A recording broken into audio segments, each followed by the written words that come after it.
Welcome back, lovely ladies. If you want to become the woman of your dreams, make sure to hit that subscribe button and like this video. And join our Patreon for even more exclusive content. Now, let's dive into today's story. I had been helping my mother with her dressmaking business since I was about 10. She was, and still is, one of the most respected couture dressmakers in our region, known for her intricate stitching and flawless gowns. Orders came in from all over the state. She was booked months in advance, sometimes nearly a full year, for weddings, formal dinners, charity balls, and those exclusive debutante events that required a very particular style, with no staff to speak of, other than the occasional help she hired for a busy season. I was her primary assistant.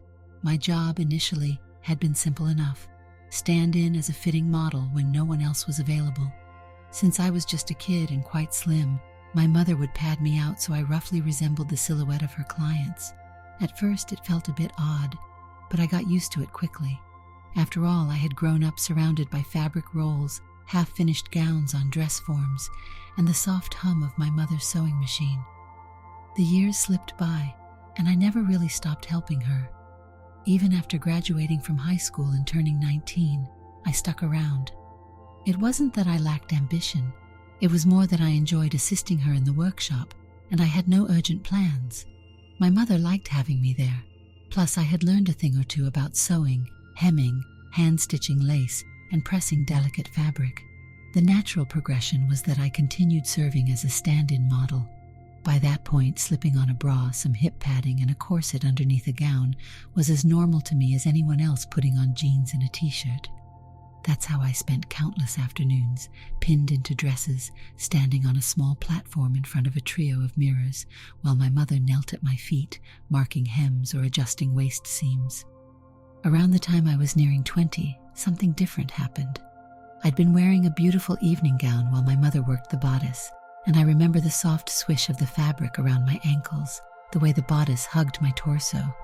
It was an ordinary moment that suddenly shifted when the door to our workshop opened and one of my mother's most prestigious clients, Mrs. Marion Stickney, called in with a peculiar request. "Madeline," she said, strolling in confidently. She was an older woman with a refined style, short, tastefully styled silver hair, elegant jewelry, and tailored slacks. She spoke with the assured tone of someone used to having things arranged her way. "I find myself in a bit of a predicament. The annual debutante presentation is next quarter, and my daughter has just informed me that she will not be participating. She has decided the entire affair is not for her, but I've already paid all the fees, entry, the training courses, the event costs, everything." My mother frowned. "That's unfortunate. I'm sorry it didn't work out. What do you need from me, Marion?" "Well, I was hoping you might know someone who would be interested in taking her place. I know it's late notice, but the slot cannot go to waste. Perhaps you have a niece or know a girl who dreams of stepping into a debutante spotlight." She leaned on the countertop, scanning the workshop. Her eyes slid toward me, but I doubt she guessed the truth of what she was looking at. My mother glanced at me in the mirror and sighed. "I can't think of anyone right now," she said, "but I'll let you know if I do." After Mrs. Stickney left, I stepped off the platform and smoothed the gown's skirt. "Mom," I said softly, "that debutante thing, anyone could do it, right? I mean, if they meet the age requirements and can fit into the framework of the event? It's basically a tradition, some training sessions, social events, proper etiquette classes, culminating in a big formal ball, right?" My mother's brow lifted. "Why would you ask something like that?" I looked back at the mirror, at myself. I'd seen my reflection in women's clothing for years, but it had always been a matter-of-fact task. Now, with the idea of a formal debut on the horizon, I wondered what it would be like to present myself as not just a dress model, but as a genuine participant. "I might be interested," I admitted. "I'm used to wearing these gowns. I know how they should fit and fall, but I've never gone all the way, fixing my hair properly, doing my makeup, choosing accessories, just to live as a girl for a while, not just be a static stand-in for measurements. Maybe this is an opportunity."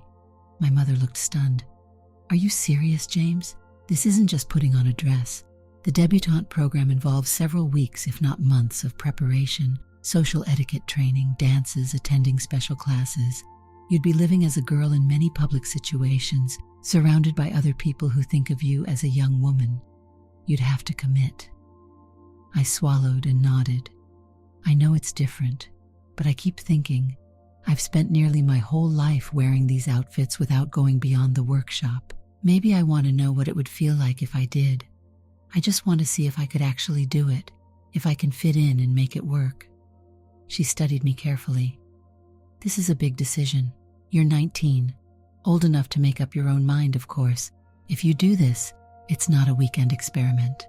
You'd have to attend functions, maybe even enroll in a specialized finishing course. If you say yes, there's no going halfway. You will be known as my daughter's friend, or perhaps as my daughter Jennifer. Everyone will believe that, and you'll have to be that person for the entire season. I nodded again.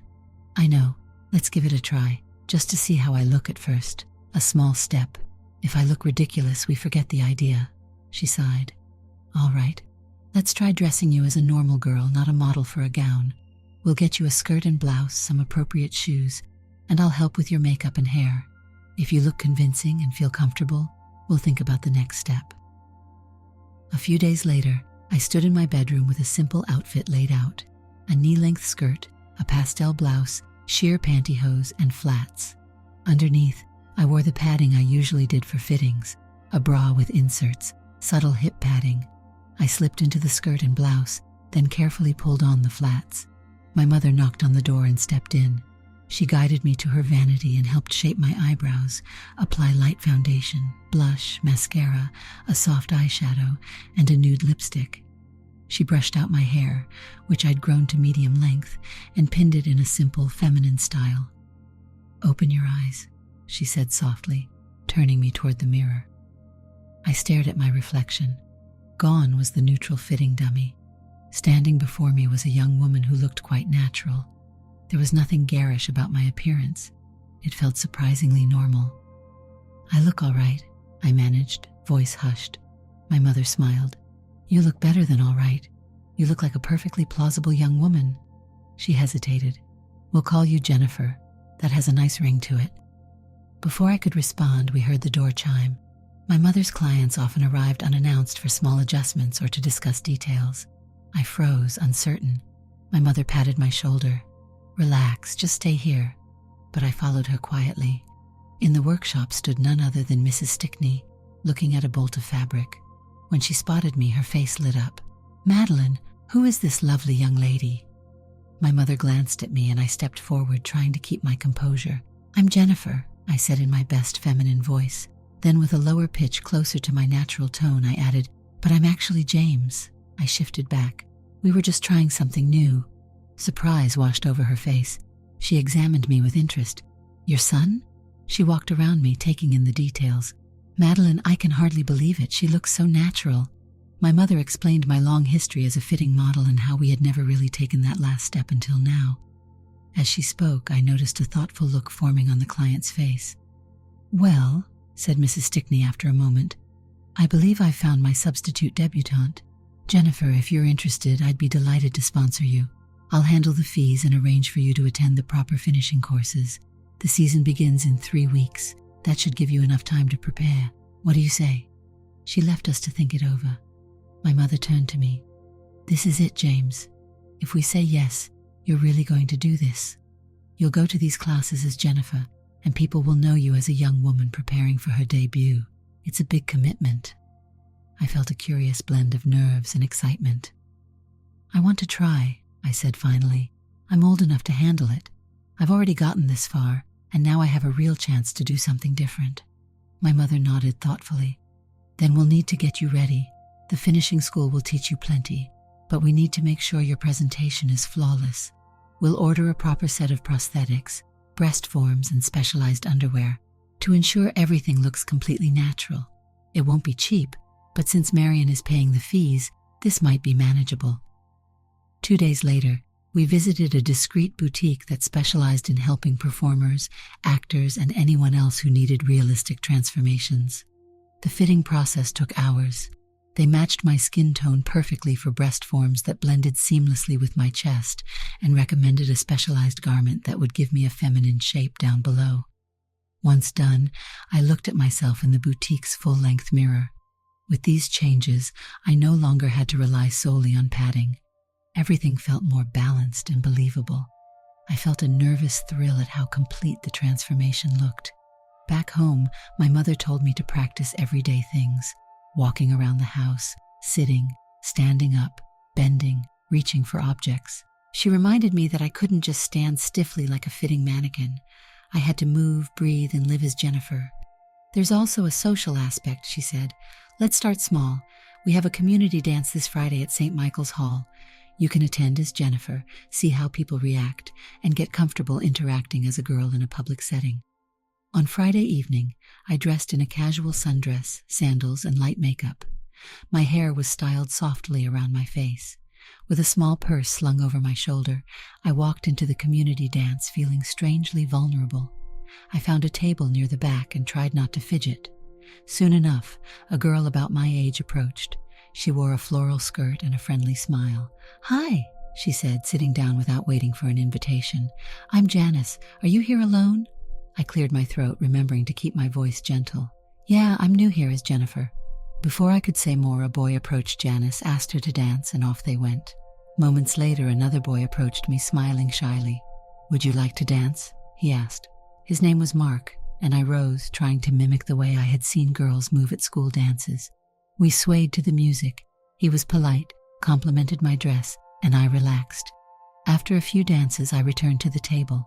Janice came back, pleased by her own dance partner, and we chatted. I tried to talk like other young women, discussing the music, other people at the dance, and it felt surprisingly natural.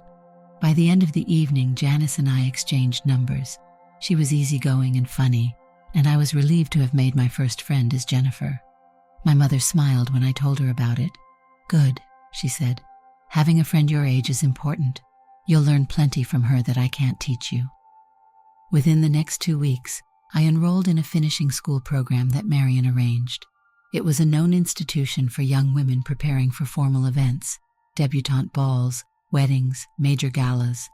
Each morning, I joined a group of about 10 other students in classes that ranged from posture and poise to conversation skills and dance lessons. The instructors were strict. They made us walk in heels around a track outside, focusing on fluidity and balance. They had us practice sitting and rising gracefully over and over. We learned how to set a formal table, how to gesture subtly, how to tilt our heads when listening intently, how to maintain a polite smile. I also met Megan there. She was a tall, confident young woman with chestnut brown hair and a sharp sense of humor. We partnered up for many exercises, ballroom dance, curtsies, even exchanging pleasantries as if we were at a high tea. Megan was also preparing for the upcoming debutante presentation, and her easy acceptance of me, combined with her witty insights, made her a fast friend. We started hanging out after classes, browsing shops at the mall. Megan gave me tips on clothes, accessories, and makeup brands I hadn't tried. We both loved window shopping, stopping for iced coffees, and giggling over the latest drama in our classes. It was during one of these mall outings that we ran into Megan's brother, Stanley. He was about my age, tall, lean, with warm brown eyes and a charming smile. He wore a button-down shirt and dark jeans, and carried himself with an easy confidence. He stepped up to us, gave Megan a quick hug, and turned to me. "You must be Jennifer," he said, extending his hand. "Megan's told me a lot about you." I felt an unexpected flutter in my stomach as I shook his hand. "Nice to meet you," I replied, keeping my voice steady. Later that day, Megan nudged me playfully. "He likes you, I can tell. You should come out with us this weekend. A group of friends is heading to a local cafe with music on Saturday evening. You should come, and Stanley will be there." I hesitated, then smiled. Why not? I'd been stepping fully into this role, and meeting a boy who showed interest felt like one more step. "I'll be there," I said. That Saturday evening, I chose a simple, flattering dress, knee-length, a soft, dusty rose color, paired with wedge sandals. My hair fell in gentle waves past my shoulders, and I wore a light cardigan. Megan greeted me at the entrance to the cafe, and Stanley arrived a few minutes later. We settled at a round table with a few others I recognized from the finishing school's extended social circle. The atmosphere was warm, the music low and melodic, and we chatted about casual things: where we got our outfits, what kind of music we liked, which local trails were good for afternoon walks. When Stanley and I got up to dance, just a slow, casual sway to a soft tune, he wrapped an arm gently around my waist. My heart thumped. I looked up at him and he smiled down at me, his gaze kind and encouraging. "You really look nice tonight," he said quietly. "Thank you," I replied. "I'm still getting used to going out this way." The words slipped out, and I hoped I sounded merely shy, not suspicious. He chuckled. "Well, you seem perfectly at ease." We danced a bit longer, and when he escorted me back to our table, I couldn't shake the warmth of the moment. Maybe it was just flattery or the charm of a well-mannered guy, but I felt a genuine attraction. It was an unexpected feeling, a kind of new excitement that I hadn't experienced before. Over the following weeks, I fell into a routine. In the mornings, I attended finishing school lessons, improving my walk, learning advanced etiquette, practicing new hairstyles. In the afternoons, I visited my mother's workshop, where she began designing my debutante gown. It would be an exquisite piece, she promised, satin and lace in an elegant silhouette, with just the right touches of beading and delicate straps. She wanted something that complemented my figure and complexion as Jennifer. I spent time with Megan, sometimes Janice, browsing boutiques for accessories, and meeting Stanley for casual outings. He became a familiar presence, and I learned more about him. He studied architecture, enjoyed photography, and liked to go for early morning runs. He was patient and respectful, always complimenting my dresses or asking about my lessons. That I had a secret, my origin as James, did not seem to cross his mind.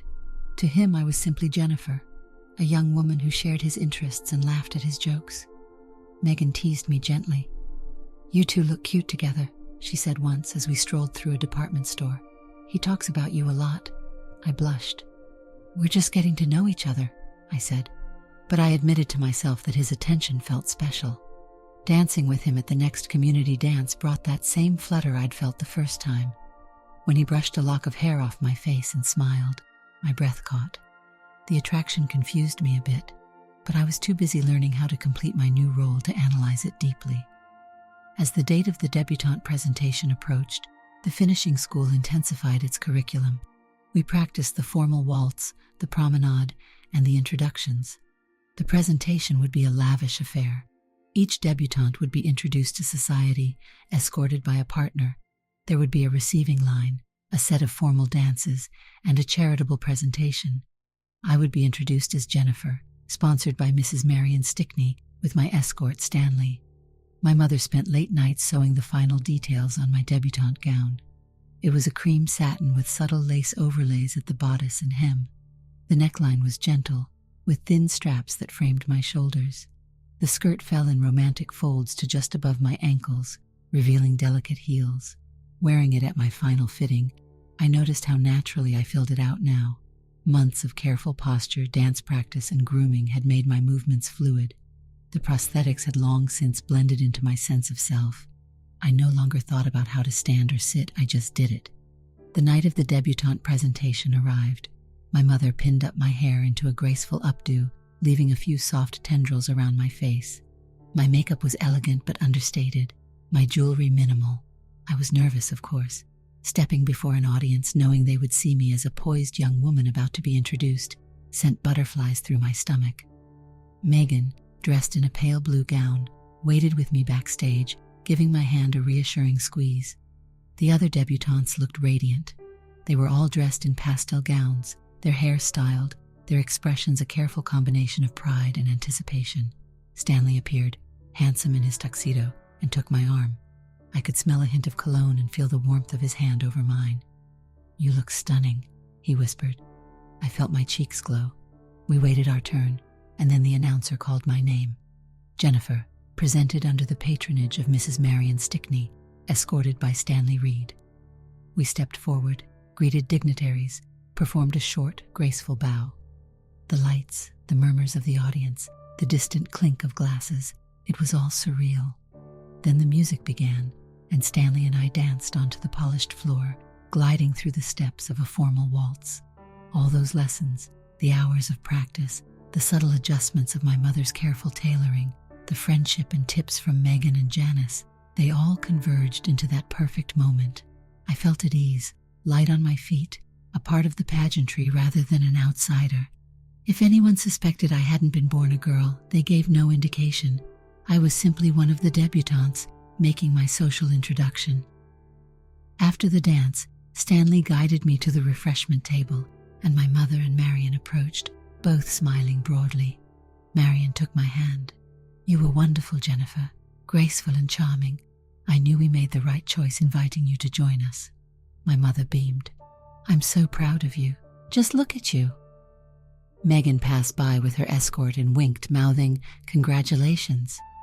Janice was there too, among the guests, waving cheerfully. My circle felt complete, and the sense of having achieved something significant settled over me. I had come a long way from just standing in my mother's workshop wearing a half-pinned gown. As the night wore on, Stanley and I took a stroll through the garden behind the ballroom. White lights twinkled in the trees, and a gentle breeze stirred the leaves. He turned to me, his expression earnest. "This has been an incredible evening. I feel lucky to have been your escort." I smiled. "I'm the lucky one. I had no idea what I was getting into when I accepted this invitation, but I'm glad I did." I paused, looking at him carefully. "You've been kind and supportive. Thank you." He lifted my hand to his lips and kissed it softly. I felt a warmth at his gesture. It felt real, sincere, and I cherished it without looking too far into the future. In that moment, I was simply Jennifer, enjoying a grand evening, standing in a quiet garden with a guy who treated me like someone special. When it was time to go home, my mother and I drove back quietly, the gown tucked carefully in the back seat. I changed into comfortable clothes once at home and studied my reflection in my bedroom mirror. The last few months had been challenging and thrilling. I had embraced a role that most people would never imagine for someone like me. The finishing school, the social dances, the carefully crafted wardrobe, the friendships I formed, and even the gentle attraction I felt towards Stanley had shaped the experience. "Are you happy?" my mother asked, standing at the door. I turned to face her, considering the question carefully. "Yes," I said finally. It felt like a truthful answer. There was no need to overanalyze why. I had done what I set out to do, stepped out into the world as Jennifer and carried it through. I'd learned what it meant to participate fully, not just be a dress form. If we had never tried that, I might always have wondered. My mother came in and hugged me. "Whatever happens next, you've shown grace and courage." In the following days, the debutante season wound down. Letters of congratulations arrived from relatives and family friends. Marion sent me a card telling me how proud she was, and Megan called, begging me to come shopping with her one afternoon. Janice texted me, saying she couldn't believe how poised I looked, so different from that shy first night at the community dance. Life returned to a steadier rhythm, but I knew I had something new in my life. The experience had given me friendships, a newfound ease with who I was as Jennifer, and a sense of having stepped into the world in a way I never had before. Stanley called a few days later. He wanted to take me to a local art fair. We strolled through the booths, admiring paintings and sculptures. He bought me a rose-shaped pin made from blown glass. I pinned it to my blouse and we kept walking, talking quietly, laughing at small jokes. He didn't ask big questions, and I didn't offer complicated explanations. We just enjoyed the day. When he said goodbye that evening, he promised to call again soon. I believed him. That night, I helped my mother with a new gown she was working on. As always, I stood in as the fitting model. It felt familiar, comforting. She pinned some lace at the shoulder and stepped back, examining her work. "You stand differently now," she said softly. "When I used to fit these dresses on you, you stood very still and straight. Now there's a natural ease in your posture." I glanced at the mirror and saw what she meant. I no longer looked like a boy dressed in a gown. I simply looked like a young woman wearing a beautiful dress, helping her mother fine-tune the details. Perhaps it was all the training, or the time spent living as Jennifer that made it feel this natural. My mother cleared her throat. "Marion said that if you're interested, she might sponsor you again next year, maybe in a different role, like a mentor for the newer participants. You made quite an impression." I nodded, smiling slightly. "Let's see what the future brings. For now, I'm content to be who I am today. For once, my mother didn't question or probe. She smiled back and got back to work on the lace. The evening light filtered through the workshop windows, illuminating the bolts of silk and satin, the neat rows of thread spools, the quiet hum of the sewing machine motor as she adjusted the settings. Outside, I could hear distant laughter from neighbors and the rustle of leaves in the warm air. The debutante season was over, but my life continued. My friendships with Megan and Janice deepened. My interactions with Stanley took on a gentle, promising rhythm. We attended more events, a jazz concert in the park, a small charity dinner. He never seemed surprised to see me looking poised, feminine, and confident. To him, that was just who I was. The details of how I got there weren't necessary. My mother and I found a calm understanding. I still helped her in the workshop, still modeled her dresses, but now she looked at me with a different pride and said things like, "Try this one, Jennifer. Let's see how this neckline suits you." We both knew that I had stepped out of her shadow and into my own kind of role. My reflection in the mirror had changed, and so had my place in our world. I went for a walk one late afternoon, wearing jeans, a soft blouse, and flat sandals. I let my hair down. The sun was setting, casting a pink glow over the rooftops. As I headed toward the small park near our house, I passed some neighbors chatting on a porch, a few kids playing with a ball, and an elderly couple strolling hand in hand. No one gave me a second glance. I moved with a quiet confidence, and that seemed to be all that mattered. When my phone buzzed, it was Stanley, sending a picture of a cafe menu he wanted to try. I smiled and typed a quick reply. Maybe I'd join him there tomorrow evening. Maybe we'd sit under the string lights outside and talk for hours. Maybe I'd show him a new scarf I'd bought, or talk about a film I wanted to see. There was no need to rush. There was time to choose the path I wanted to take, and plenty of days ahead. I looked up at the sky and took a deep breath. The light breeze carried the scent of flowers blooming nearby. Dressed as Jennifer, I had just completed my first major social event as a young woman. Whether or not there would be more events like that, I had at least followed through on this endeavor. My mother's careful stitching, Marian's invitation, Megan's friendship, Janice's warmth, and Stanley's gentle admiration had all played a part. I reached the park bench near the pond and sat down, watching a few ducks glide across the water. I straightened my skirt and crossed my legs at the ankles, just as I'd been taught. A small smile tugged at my lips. I felt calm. If anyone passed by, they would simply see a young woman enjoying the early evening. There was no scandal, no confusion, just a peaceful moment that felt entirely normal. When I finally stood and headed home, the streetlights were flickering on, illuminating the quiet neighborhood. I took my time, enjoying the sound of my footsteps. Life could be unpredictable, but I had navigated a challenging experience and come out with a better understanding of myself. Tomorrow I would wake up, maybe help my mother in the workshop, maybe meet Megan for coffee, maybe see Stanley. Whatever I chose to do, I would do it with confidence and ease, and that, for now, was enough. Did you like the story? Hit that like button and tell me what you thought in the comments. Do you want to hear more stories? Subscribe and hit the bell. For exclusive content and early access, check out our Patreon. You can find the link in the description, or you can watch any of the videos shown on my right. Thank you for watching and see you in the next video.